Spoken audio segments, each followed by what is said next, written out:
Last night I barely finished the account of events that led to the preaching of the first sermon.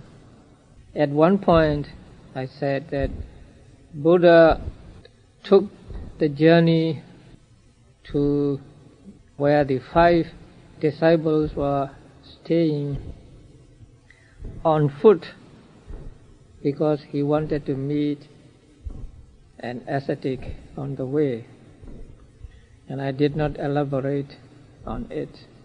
So today I will give some details of their meeting, because it is worthy of note, or at least what Buddha said to that ascetic was worthy of note. Now, according to the commentaries, Buddha left the Bodhi tree on the full moon day of July, or as Mahasi Sayadaw suggested, he left about 10 days before that date. So when he went to Benares, where the 5 ascetics were living, he did not fly through the air. He did not go there miraculously. So he walked the journey, which was 8 leagues in distance. That means about 140 miles. So he went on that journey walking or on foot because he wanted to meet the ascetic. So he was known to be a naked ascetic, Upaka. His name was Upaka. So when Buddha left the Bodhi tree and was going on that journey for some time, he met that ascetic. Maybe they met on a road which was a narrow one. So when the ascetic saw the Buddha, he said, "Friend, your countenance is clear and serene. Your complexion is pure and bright. In whose name have you gone forth? Who is your teacher? Of whose teaching do you profess?"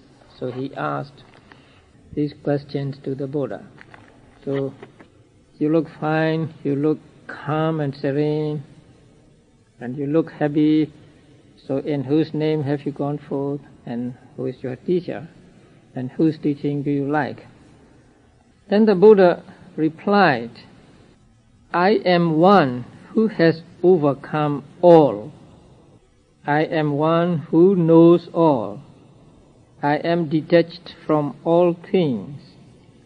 Having abandoned everything, obtained emancipation by the destruction of desire. Having by myself gained knowledge, whom should I call my master?"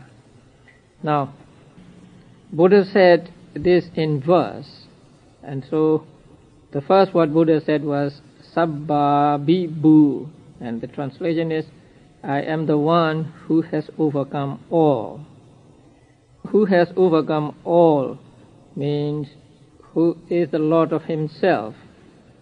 That means Buddha was not affected by what is seen, what is heard, and so on. That means when Buddha saw something or heard something, Buddha was the master of the situation. He could control his mind, and no unwholesome states arise in him. So he said of himself, "I am the one who has overcome all." And then the second word he used was Sabba Bibhu. "I am the one who knows all." Now we see here Buddha declaring himself to be one who knew all, or one who was omniscient. The Pali word used here is a little different from the usual word. The usual word is sabbanyu, But here the word used is sabba vidu. Sabba new and sabba vidu are synonyms. They mean the same thing. Like in the word loka vidu, the vidu means one who knows.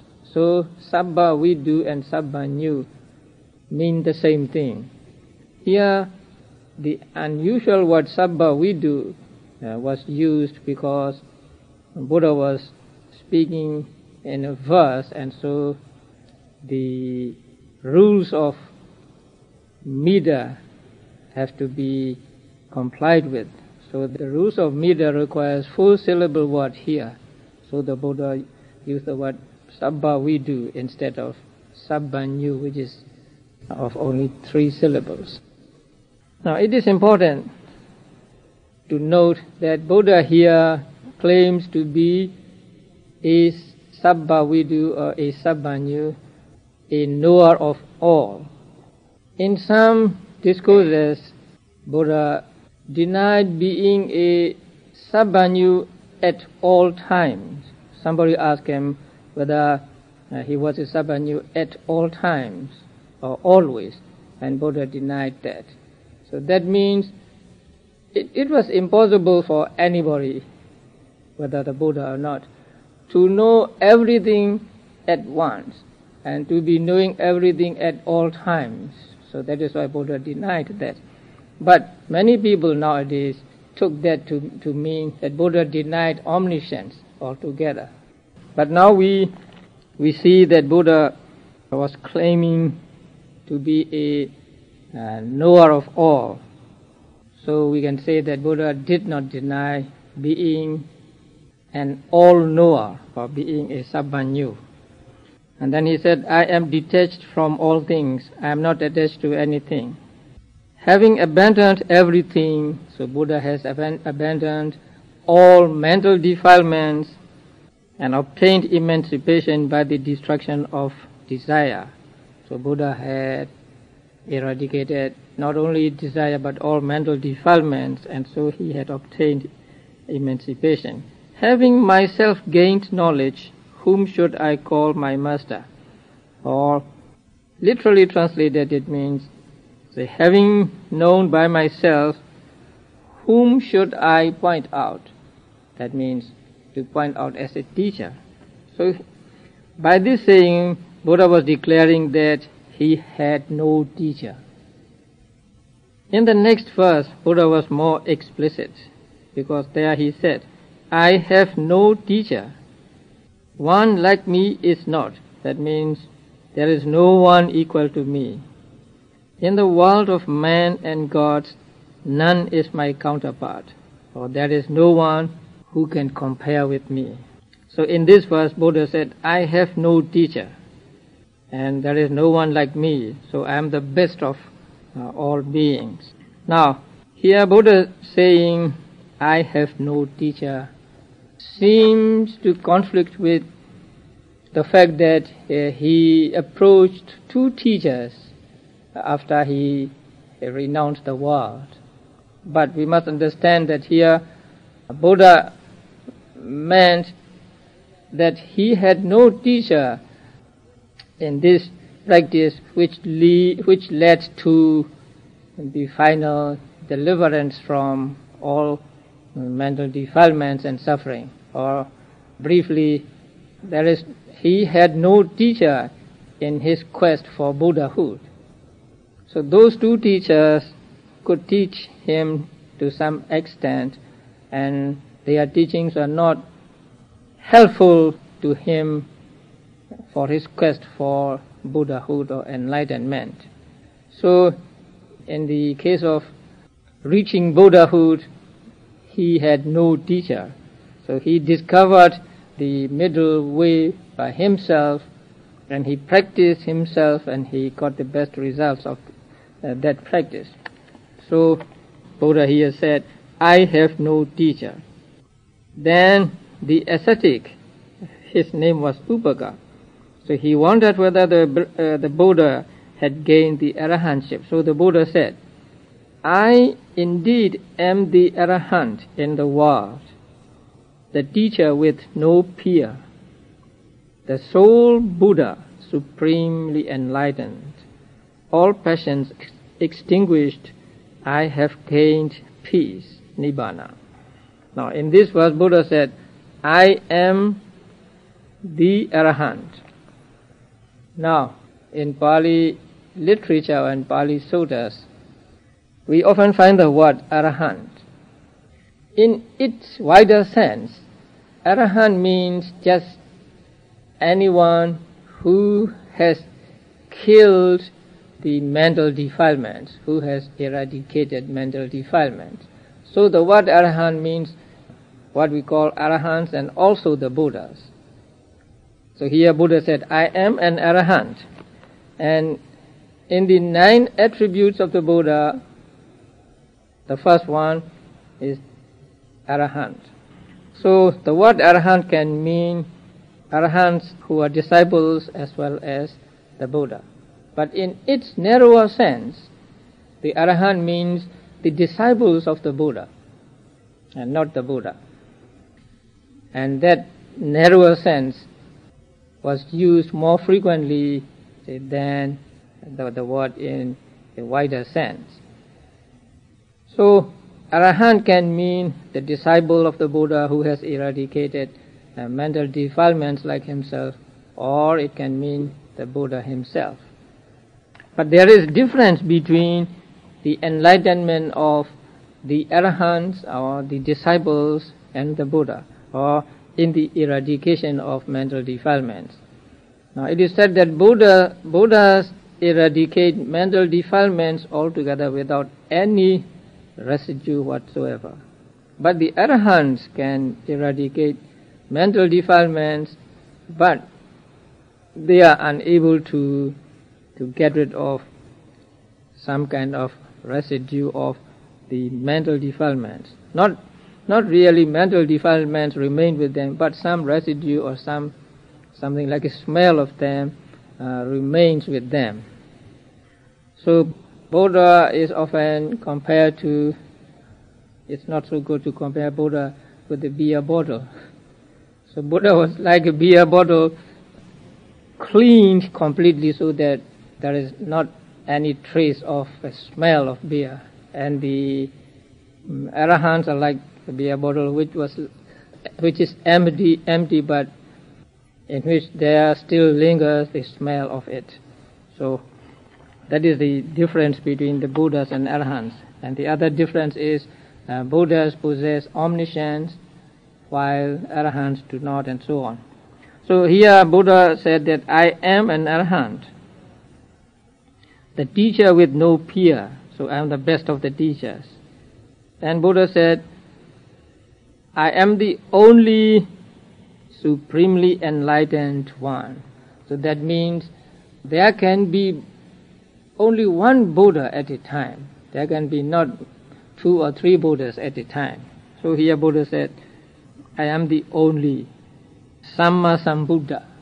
Now, the word Samma Sambuddha means, Samma means correctly, and Sam means by oneself, and Buddha means one who knows.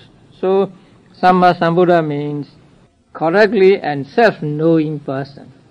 Self-knowing means know by himself and not having no teacher. So here Buddha said, I am Samma Sambuddha, and the only Samma Sambuddha in the world at that time.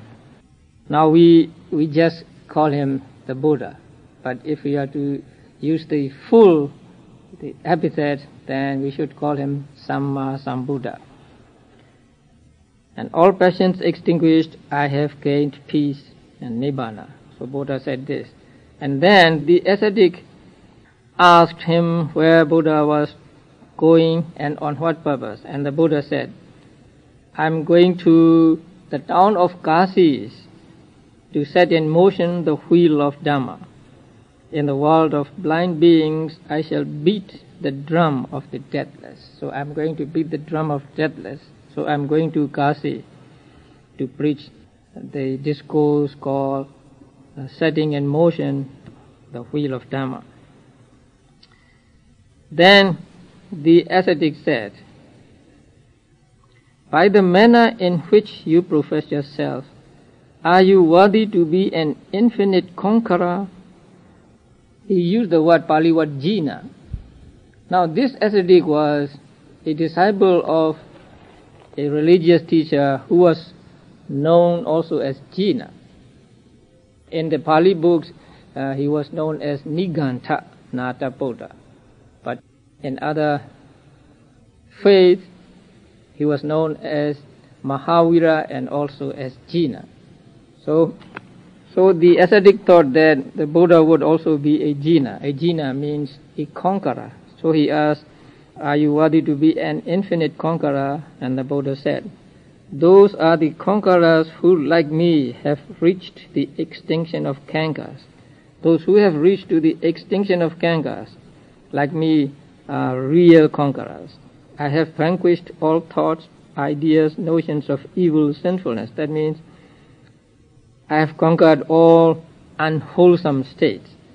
For that reason, Upaka, I am a Jina, a conqueror, a victorious one. So Buddha claims himself to be a Jina here, to be a Sammasambuddha here, and to be Sabba Vidu or Sabba Nyu, omniscient here. So we should note that. So Buddha met him, and when Buddha said this, the ascetic was convinced, but he may not have real strong confidence in the Buddha yet. So he said, "Oh, it may be so." And then he shook his head and, giving the way to the Blessed One, went on his journey. So he stepped aside to give way to the Buddha.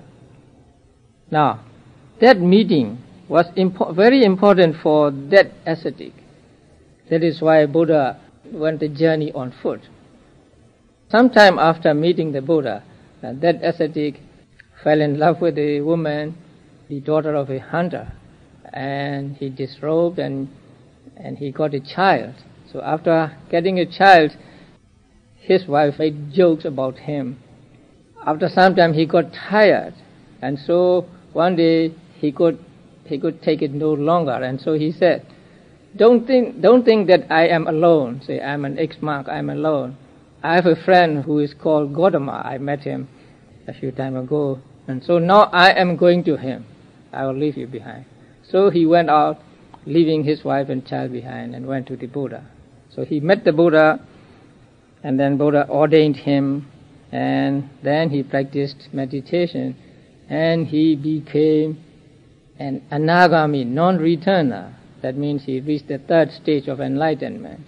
And then he died sometime later and was reborn in the pure abode in the world of Brahmas. And he became arahant in that abode or in that existence.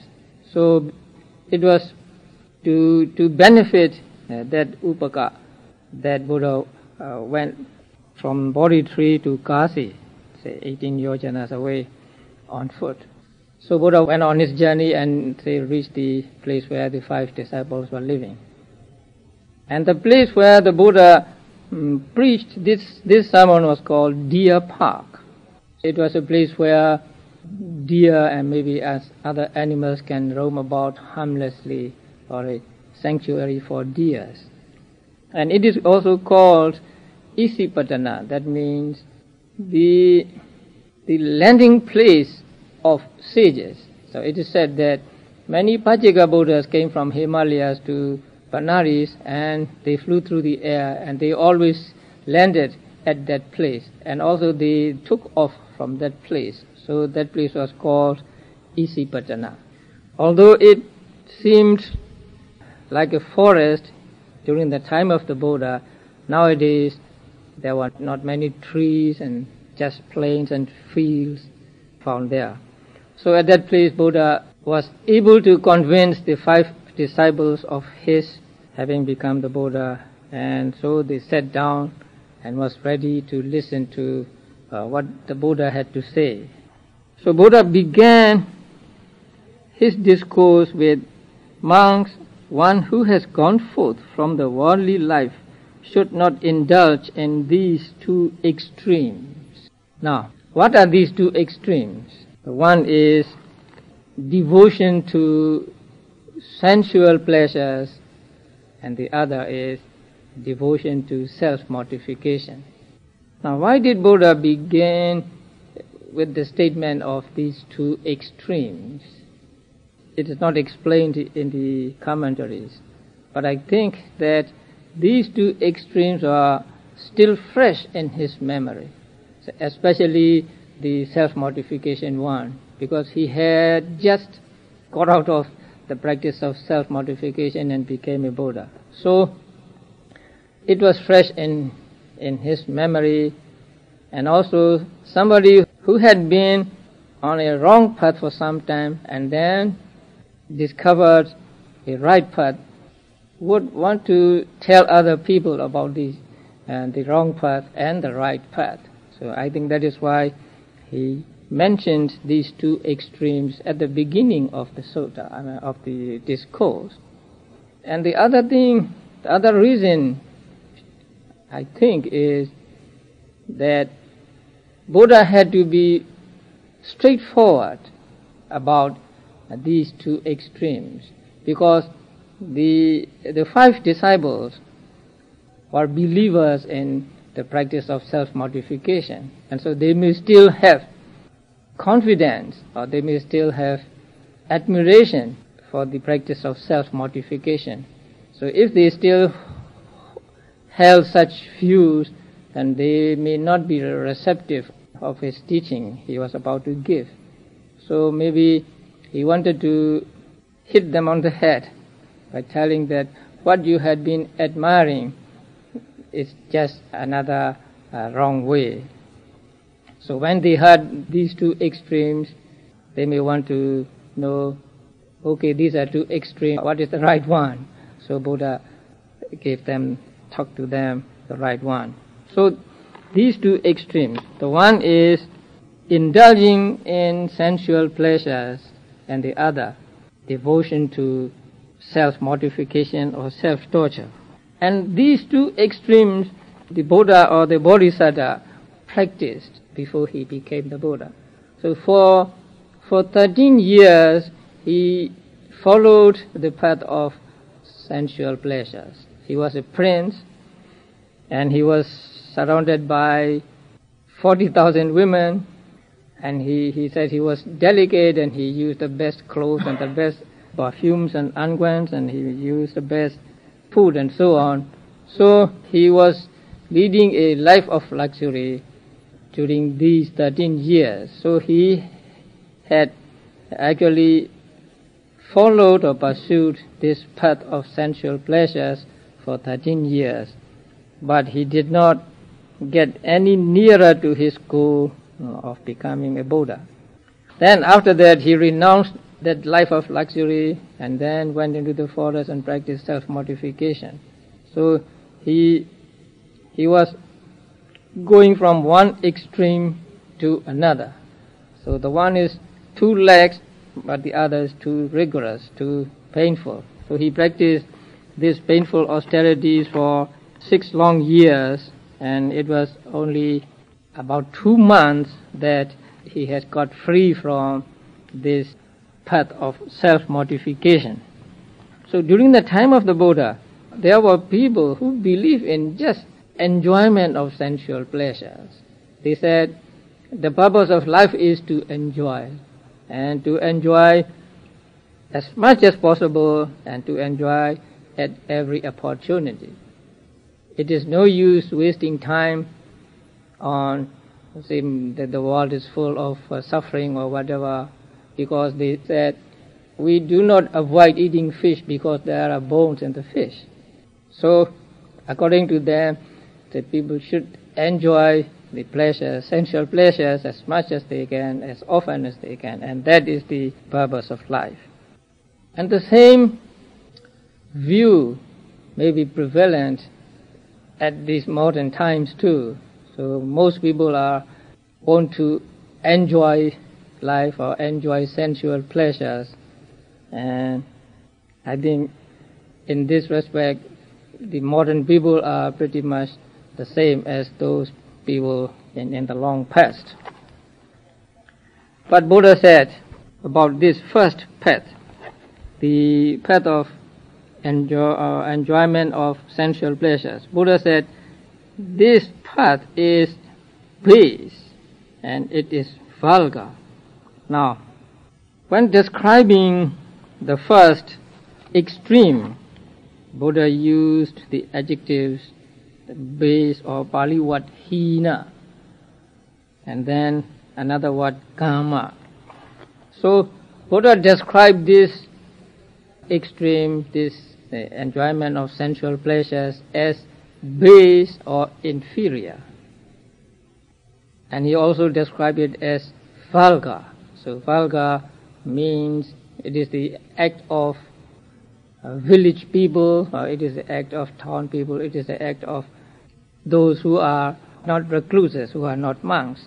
So this practice is described as base, vulgar, and I said the word Buddha used here is hina, the base or Pali word hina, and then another word kama.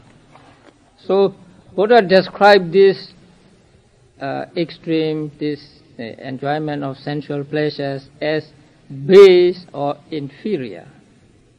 And he also described it as vulgar. So vulgar means it is the act of village people, or it is the act of town people, those who are not recluses, who are not monks.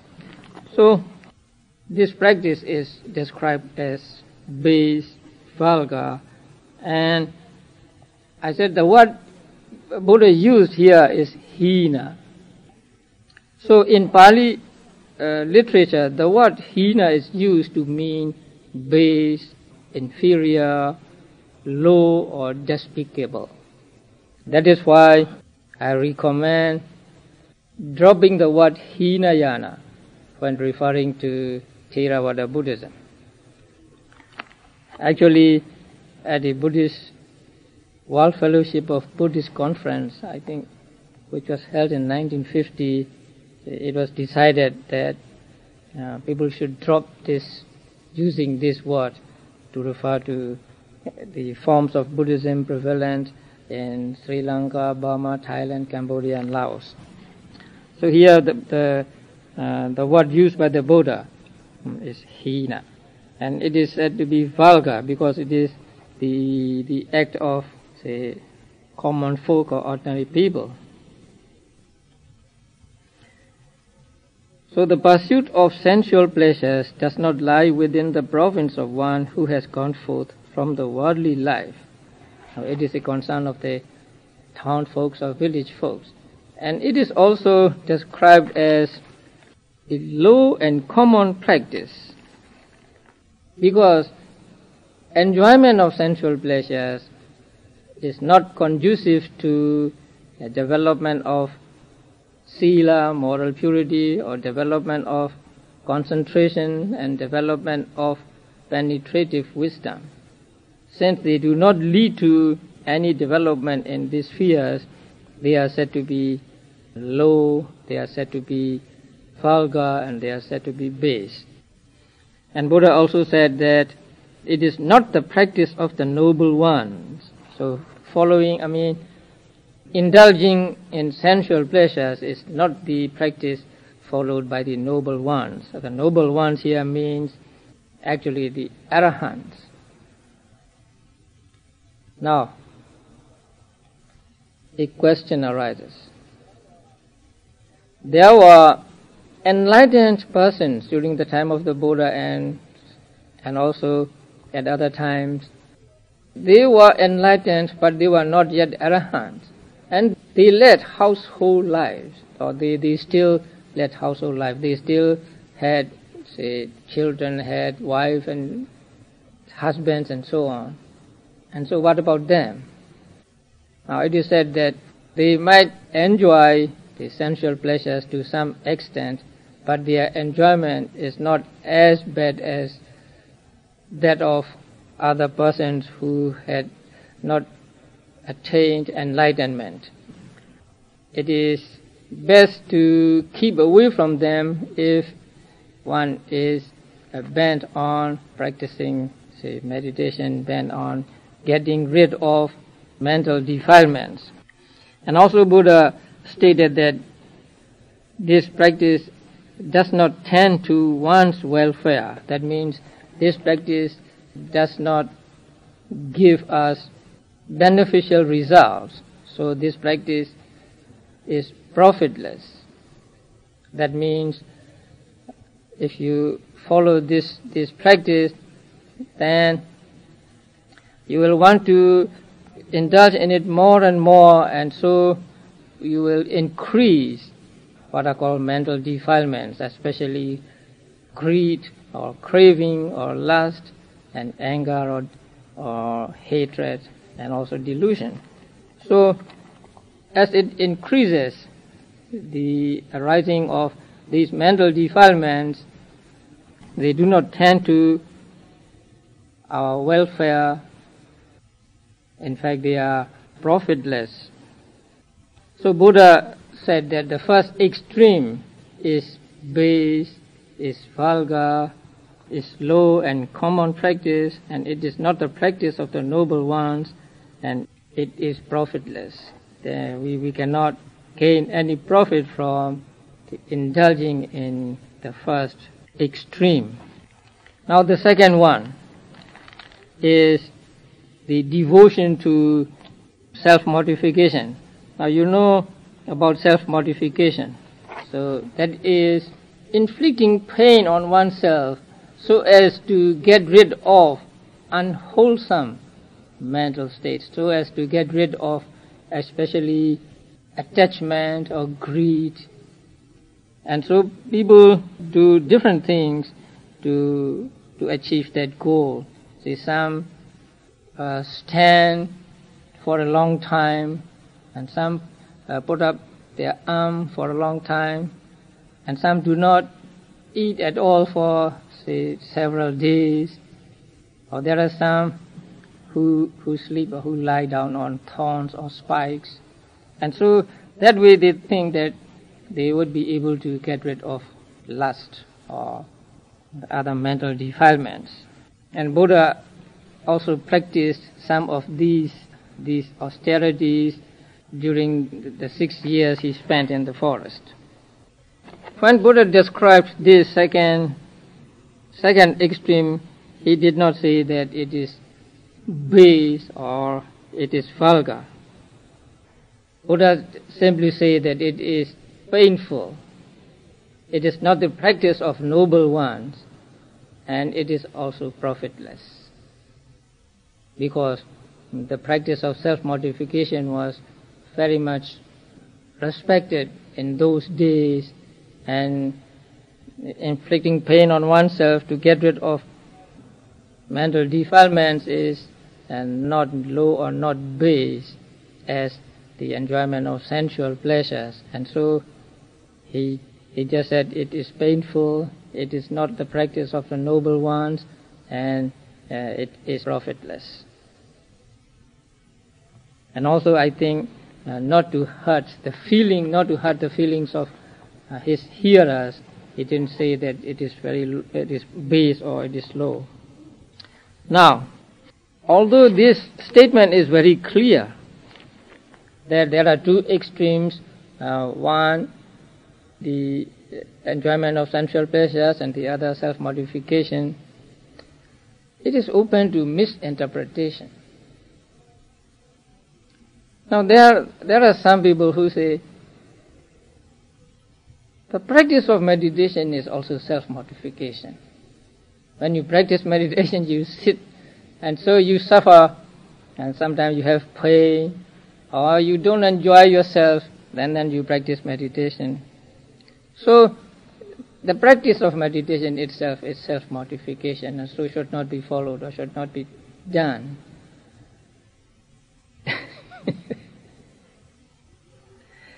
Maybe they are going too far. Now, when Buddha exhorted monks to practice meditation, he did not want them to be lax. So Buddha always exhorted monks to be energetic, to be strenuous in their efforts. And so when you practice meditation, you have to suffer some discomfort or some pain or whatever. But these practices do not lead to increase in mental defilements, and so actually they lead to decrease or eradication of mental defilements, and so they are good practices, and so they are not to be construed as self-mortification. Now, Buddha exhorted his monks in one sutta saying, "Therefore, O monks, you should thus train yourselves. Unremittingly shall we struggle and resolve. Let skin, sinews, and bones remain. Let flesh and blood in the body dry up. Yet there shall be no ceasing of energy, till that is attained which can be won by manly strength, manly energy, manly effort. Thus should you train yourselves." So you must make real effort to practice meditation and to realize what has been realized by the Buddha and the Arahants. So Buddha always praised monks who are energetic, who make effort to practice meditation. And so the practice of meditation is not to be construed as self-mortification. Now, let alone practice of meditation. Keeping precepts also involves some kind of suffering. When you keep the precept of not eating after midday, and you may feel hungry in the evening, you have to suffer some pangs of hunger when you keep that precept, and keeping of other precepts also restrict your actions, and so you suffer in one way or another. And Buddha said in one of the suttas, "In this world, some people abstain from taking life, causing some physical and mental sufferings to themselves. They take up the right view of not killing, for which they have to suffer physically and mentally. These people, thus voluntarily going through suffering to keep the precepts at the present time, will, after passing away, attain the higher abodes of the devas."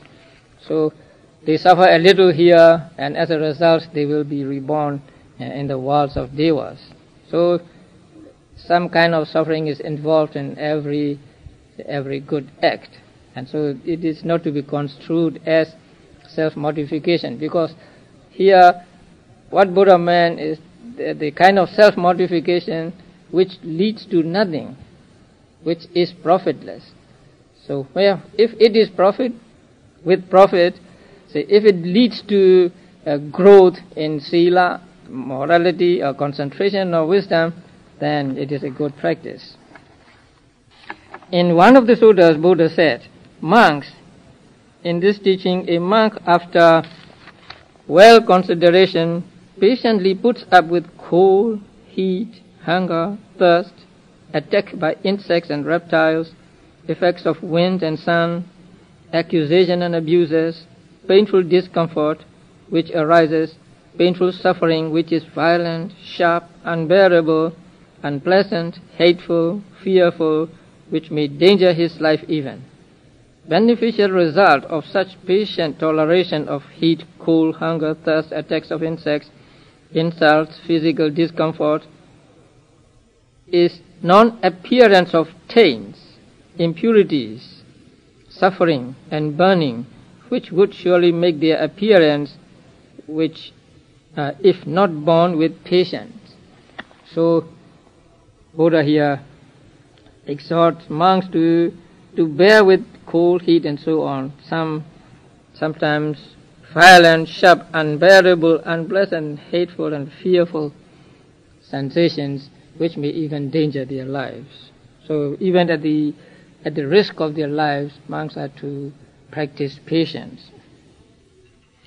And in one commentary, it is said that an elder named Lomasanaga persisted in his meditation, practicing even when enveloped by snowflakes, while sitting in the open, round about the full moon of January, February.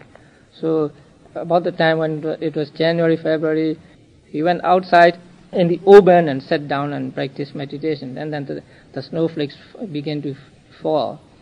But he did not broke his sitting. He just sat there and put up with the cold surrounding him. And he overcame the cold surrounding him without giving up his meditation posture, simply by contemplation of the intense cold of the Lokantarika region of the purgatories. That means when he felt cold, say when he was cold, he thought of the more intense cold that was in the hell called Lokantarika.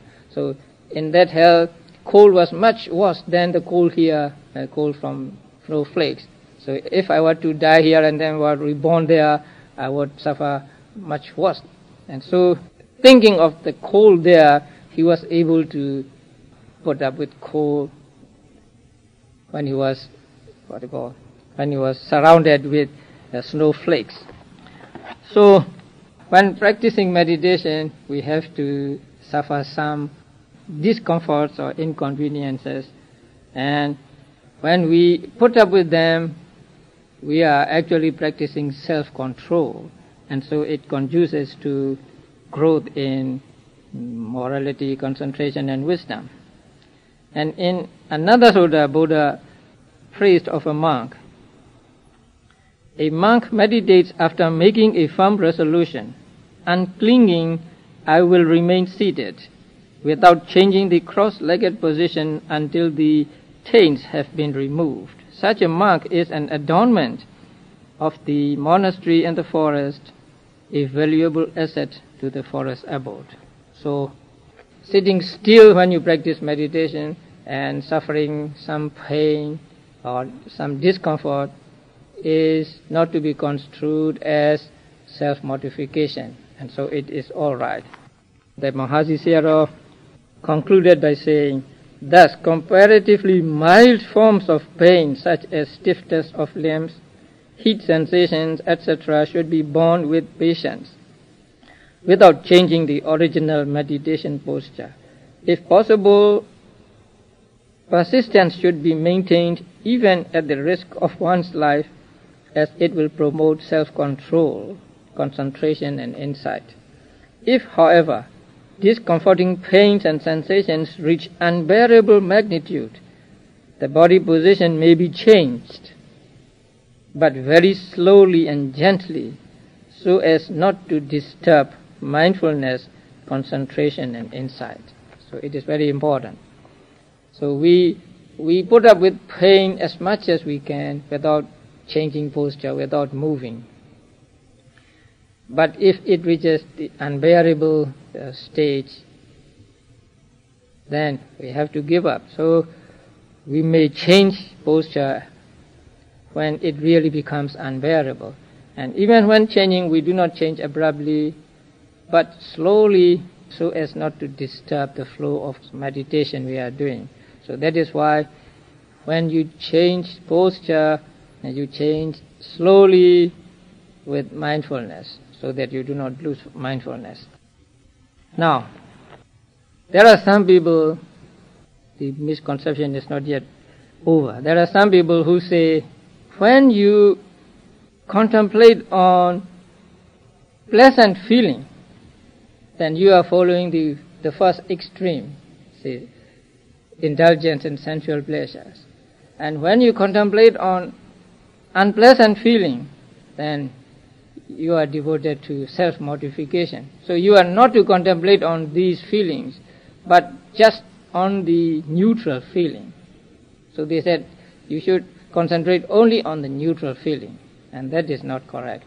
Because in the Mahasatipatthana Sutta, Buddha taught us to be mindful of whatever sensation or feeling is at the present moment. And he expressly said that when a monk experiences pleasant feeling, then he must be mindful of that. And when he experiences unpleasant feeling, he must be mindful of that. And when neutral feeling, he must be mindful of neutral feeling.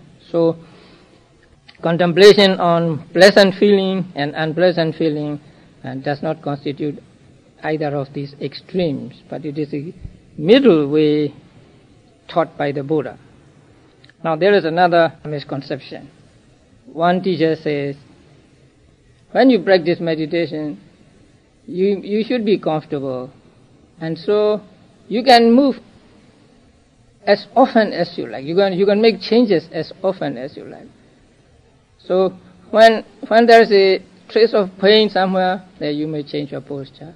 And if there is stiffness here, you may change your posture, because you should be comfortable. But that is also not wise advice, because if you change posture very often, you will not get concentration. And you know that even with your body still, your mind is, say, going from place to place, and you have difficulty in keeping track of your mind. So if you are making changes very often, and you cannot hope to get concentration.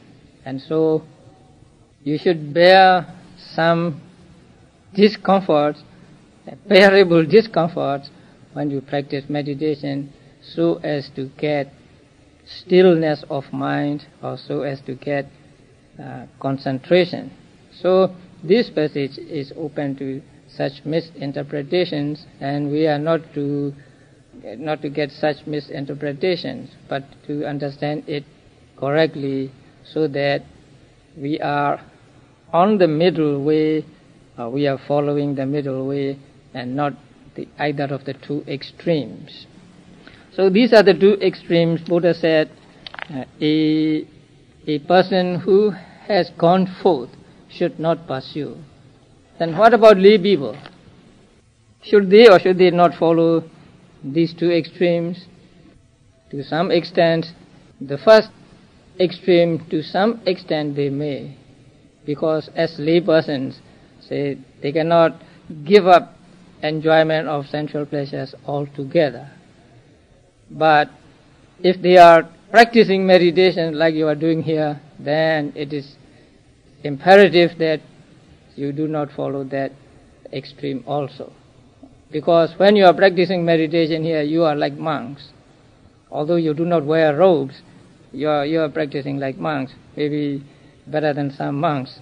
So when you are meditating like in a retreat, then you act like monks, and so you must avoid following the first extreme or the second extreme. But when you are out of meditation in your daily life, you may pursue the first extreme to some extent, but not too much. So you have to decide for yourself, say, which is not harmful to you, and avoid which is harmful, and say, indulge in which is not harmful. So lay people cannot follow this advice altogether, but even if they cannot follow altogether, they should follow it as much as they can, so that, say, they are not off the middle path. So these are the two extremes, which especially a monk should not follow or indulge in, and also which is to be avoided as much as possible by householders or lay people. And what is this? So after stating these two extremes, Buddha said, now I have known, so I have penetrated the middle practice, which gives vision, which gives knowledge, which tends to calm, which gives special knowledge, which gives penetrative knowledge, and which leads to final cessation of all suffering. So Buddha described the middle path or middle way or middle practice he had discovered in these terms. And so we will talk about the middle way tomorrow. So by virtue of having given respectful attention to this great discourse on the setting in motion the wheel of Dhamma, may you all, or may we all,